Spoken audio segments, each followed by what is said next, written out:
ok salaamaaleykum mbokk yi maa ngi leen di nuyu yéen ñëpp comme ni ñu koy fàttal di defee tey nag dama ñëw seet si sama papa sama tonton ki nga xamante ni mën naa ne exemple la fii ci culture africaine wala mën naa ne tey kuy dox di jàng wala nga am objectif ci sa àdduna mën nga ko jël comme rayukaay comme nag dañ ne tey c'est le mouvement moderne moom moo aye ñu doon def benn doxantu bu ndaw rek film bi naa fekk si suñu papa bëggoon ko laaj quelques questions yaatal yu bëri après nekk mën si jël ñu ma lay bàyyi nga présenté wu papa yow yaay kan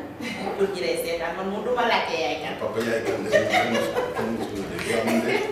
Baye Diouf laa tudd nañ ma gënee xam tudd Ibrahima Diouf di yëngu ci mbirum lépp lu ñuy wax médiation culturelle immigration fii ci Milan. waaw taalibe comme taalibe yëpp. ah ok loolu neex na bon tey nag li tax ma ñëw ne xaaral ma la seet si la mooy que ni waa mouvement moderne dañoo organiser seen journée. yaakaar naa xam nga déjà ñoom ñooy mouvement moderne. waaw mouvement moderne dégg naa ko gis ren musuma nag taseeg ñoom. su ma doon sax Tijaan dégg naa ci la bokk. rassemblée étudiants sénégalais yi nekk fii wax dëgg yàlla moom mbir mu rafet. naka nga gisee initiative boobu naka nga gisee comme xale yi nga xamante ne tey jii nii peut-être mën naa ne dañoo ñëw mobiliser wu sans ñu am kenn ku leen mën a guider ñoom ñoo jël seen pouvoir bopp ne dañuy décider am na ñu joxe. de nouveau ak seen i force nan nga gisee loolu tey. waaw yow mi nga xam ne tey jàng ci jeunesse xam nga lan mooy étudiant. waaw li ma ci ni ma ko gisee daal mooy gis naa ne mouvement autonome la maanaam amul benn nag bu nekk seen ginnaaw que ñoom ñoo gis nécessité de créer mbootaay boo xam ne day ay étudiants lañ mais aussi ay sénégalais lañ je pense que conscience boobu suñ ko amee rek wax dëgg yàlla problème yi ñu war confronter day facile à résoudre mooy njàng sénégalais je pense que wax na lépp waaw loolu daal moo tax ma ne lu rafet la dans ce sens que njàng dafa am lu am importance man mii ñu wax ak yéen ñaan naa yàlla di jàng bañ suul ma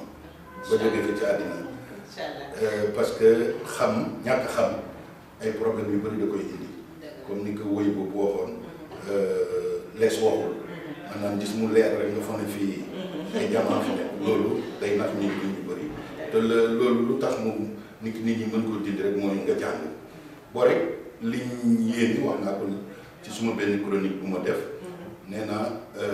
Italie suñ doom yi fi juddoo italien la ñu bëgg ko ñu ñàkk koo bëgg dañ leen ciy aider rek italien boobu ñu gën cee dëgër sénégalais lañ ndax seen bàyyi sénégalais lañ mais nit fa mu judd rek fa la bokk kenn war ko fa ëppale dëkk bi nag li ñu ëppalee rek mooy poste yi ñu yore entre italiens yi donc ñaan nañu yàlla suñ doom yi bañ a nekk opéraay comme ñun bañ a nekk vous comprendre comme ñun yegg ba dem ci kaw ba am poste yi te loolu nag amul leneen beneen yoon bu koy maye bu dul njàng fii mënoo soo jàngul doo nekk avocat soo jàngul doo nekk commercialiste soo jàngul doo nekk président de la république je pense que cas Obama wane na ko waaw loolu daal laa leen dox ñaareel bi moo di ne am nañ benn un plus boo xam ne ñun amuñ ko parce que fii ku fi juddu dem ci école italienne yi sa italien day yomb nga dégg ko bu baax ñaareel ba moo di ne sénégalais lañ bu ñu fàtte aussi seen origine parce que un plus la nit lu mu am rek racine bu am rek foog naa ne garab bu am ñaari racine moo ëpp doole garab bu am benn racine donc nañ jéem a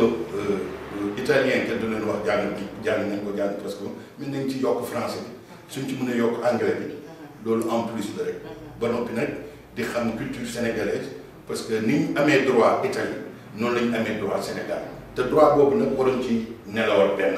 loolu daal laa leen di ñaan. loolu moom mat a sukkandiku ñaare la ndaxte culture moo mel noonu te nit boo nekkee si àdduna da ngay gën di culture sa bopp. maanaam di jàng yeneen culture yi nan la ñu mel ngir ëllëg ndax kenn xamul fooy mujj. beneen question bu ma bëggoon laaj mooy naka nga gisee lan ngay conseil ñi nga xamante ni mooy parents yi. parce que tey buñ ne njàngum xale bu baaxee parents yi ñoo ci war a taxaw. mais fii on a vu que après constat yi ñu def ci université presque war nañ ne taux yi nga xamante ni moom la ñu jox comme donné ci Sénégalais yi présent ci université yi c'est peu. yow mi nga xamante ni mën nañ la jël comme exemple te sax exemple nga ci ndax tu as fait un parcours. te bu dul peut-être aide de tes parents peut-être benn côté mais yow mi nga xam te tey yaa nekkoon jeune dem doon tey papa yow say doom man mi sama papa nga lan ngay conseiller yeneen parents yi nga xam te ñu ci kër yi toog jàpp nañ ne xëy na xale bi tey am na 15 ans wala am na 18 ans war na dem liggéey ji ñu gën a gis xaalis bi que njëriñu jàng bi ndax ñeneen xëy na temps bi dafa yéeg war a itali amatul dara yow lan nga leen di jox comme conseil. waaw donc moom sa question bi fort dama koo jëlee sama xol. sa ñaari xam na sa ñaari mot na waaw li may wax rek moo di ne effectivement man ku bëgg ñàng laa parce que ki ma yar jàngalekat la woon te suñ doon añ sax dañ doon composition ci añ ci añ bi waaw suñu waxtaan yëpp waxtaan yi xam-xam la waaw di wax parents yi rek li may wax parents yi rek nañ ubbeeku xam ne liñ vivre mënuñ ko imposer obligatoirement doom yi nañ ubbeeku ci doom yi nañ leen di jox jàmm ci kër yi première chose ba noppi nañ leen di aider pour ñu ubbeeku parce que réew mi doom ci nañ ko yaree rek lay mën a am confiance su génne te réew mi concurrence bi dafa bëri ba nga xam ne xale bi su génnee su yëgee confiance ci boppam rek te confiance bi koy mooy amour démontrer amour envers fils yi ba noppi di waxtaan ak doom yi parce que xale rek mais parfois comme sa question bi question bu pertinente la ci mat donc loolu je pense que laay digal parents yi xam naa ne nag problème financier yi nekk ci famille bëri na peut-être benn salaire rek du mën couvrir lépp mais yëpp loo gis rek ay naxante la parce que maa ngi ko wax suñ mbokki sud yi te leen di tooñee terroir comme ñun nit ñuy tooñee vous comprendre bi ñu fi ñëwee tamit ñoom ñu ci bëri ay ouvrier la ñoom mais tey soo gisee avocat yi ñu ci ëpp waa sud ba la soo gisee comptable yi commercialiste yi ñu ci ëpp waa sud ba la président de la république du sax waa sud donc jéem a xool xale bi nan lay alterner liggéey parce que moyen jàng sans xaalis dafa métti te malheureusement bourse Italie itam ñu ko am suñu réew ñu jàppale foog naa ne bourse Sénégal sax war nañ ko commencé parce que gisoon naa le responsable du bureau des bourses bi nekk Paris parce que man mii ba may jàng Paris wax dëgg yàlla commune de Dakar moom mu mayoon bourse te loolu su ma ñaan naa yàlla aussi suñu doom yi fi juddu nekk binationaux am nationalité italienne ak am nationalité sénégalaise Sénégal aussi jàppale donc ci famille yi nañ jéem a xool xale bi ñu koy permettre muy alterner di liggéey di jàng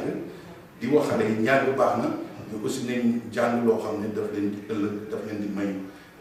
mën-mën ak am-am xam-xam c'est bien mais xam-xam bi jëriñ nit ki mooy au moins moyen premièrement mooy moyen économique moyen financier jàng loo xam ne wax dëgg yàlla du am benn ouverture baaxul dégg naa ne pétrole feeñ na Sénégal dégg naa ne gaz feeñ na fa xale bi ci jàng tamit nañ jéem a xool métier yooyu parce que ëllëg dina leen mën may peut-être ñu jàng fii italien yu bëri jóge ci sud ba nga gis sax dañuy yéex a am seen diplôme ay 30 ans 34 ans maanaam dañuy alterner njàng mi ak liggéey loolu lay digal parents yi nga xam ne wax dëgg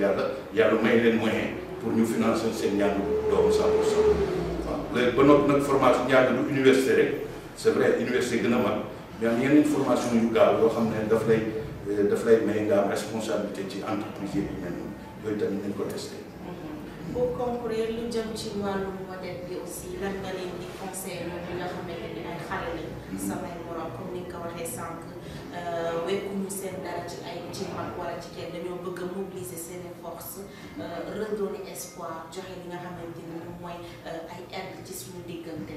lan nga leen di conseiller comme li nga xamante ni mën naa leen ci nga bokk ndax yow ci bokk nga ci ñi ñuy jël ñu bëgg ñu jiite ñu lan nga leen di conseil pour ñu def ko ngir mën a gën a tenir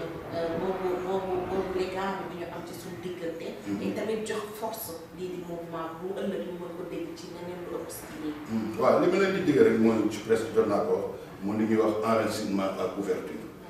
waaw ñoom nag il faut que waa modèle nga xam ne dañoo war enraciné wu ni doublement moo di ne culture italienne ak culture sénégalaise buñ ci néewal benn doole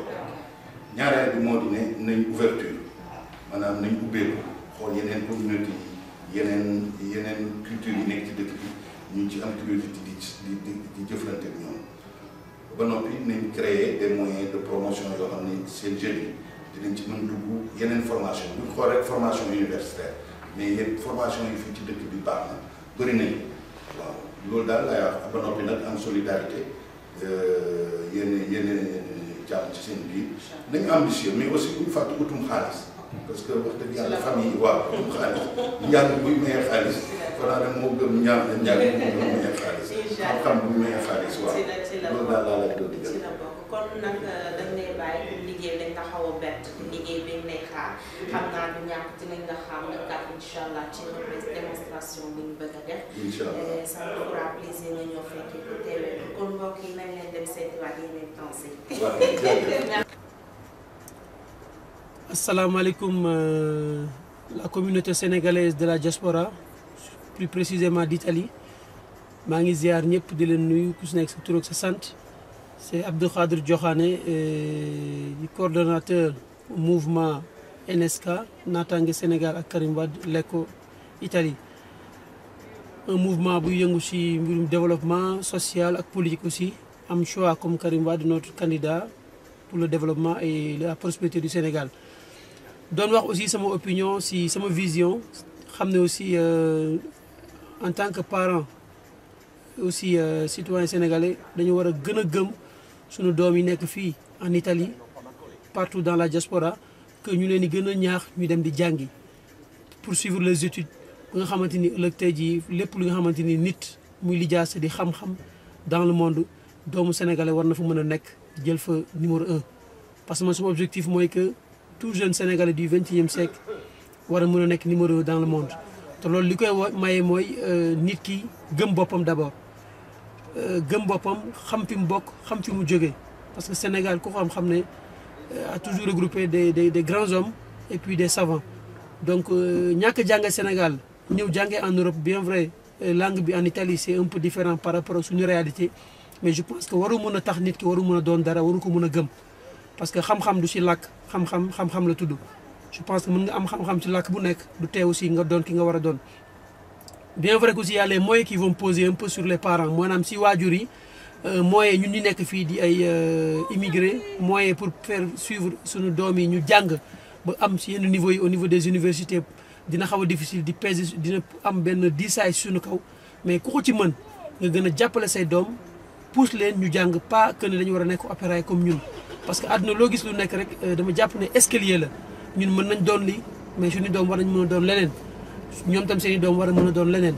kon donc ku ci yàlla mën na la ba nga xamante ni mën nga jàppale sa doom ba mën a poursuivre ses études faire des études supérieures pour devenir quelqu'un dans ce monde du ma wax sax au Sénégal mais dans ce monde d'aujourd'hui je pense que war na nekk loo xamante ni lu rafet la te ñu ngi ciy ñaax ñëpp di si sant ñëpp di wax na ñëpp gën a góorgóorlu ci loolu ndax jàng moom xam-xam la te du doy te ñun ñi nga xamante ni on a fait des métiers d'ouvrier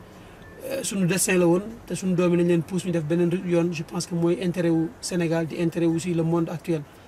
di remercier bu baax Modette le mouvement des étudiants de la diaspora d'Italie di leen wax ne continuer dans ce lancer je pense que yéen a ngi sur la bonne route ñun ñi nga xamante ni on est de la même génération ñu ngi leen di jàppale di leen épauler di leen encourager di leen féliciter aussi et fépp fu ñu gis ne un jeune sénégalais mi ngi en Italie dinañ ko gën a pousse mu gën a xam ne dafa war a gëm boppam gëm ses études pour un devenir meilleur et je pense que loolu mooy qualité di remercier toute la diaspora tous les parents yi nga xamante ni ñu ngi vivre fii en Italie am seen doom ñuy jàng di leen encourager di leen wax nañ gën a serrer la ceinture pour dimbali xale yi ñu réussir dans la vie de demain ñu ngi sant ñëpp di leen gërëm di remercier aussi le groupe de communication Viva SN qui est un groupe qui est dans la diaspora di jàppale vraiment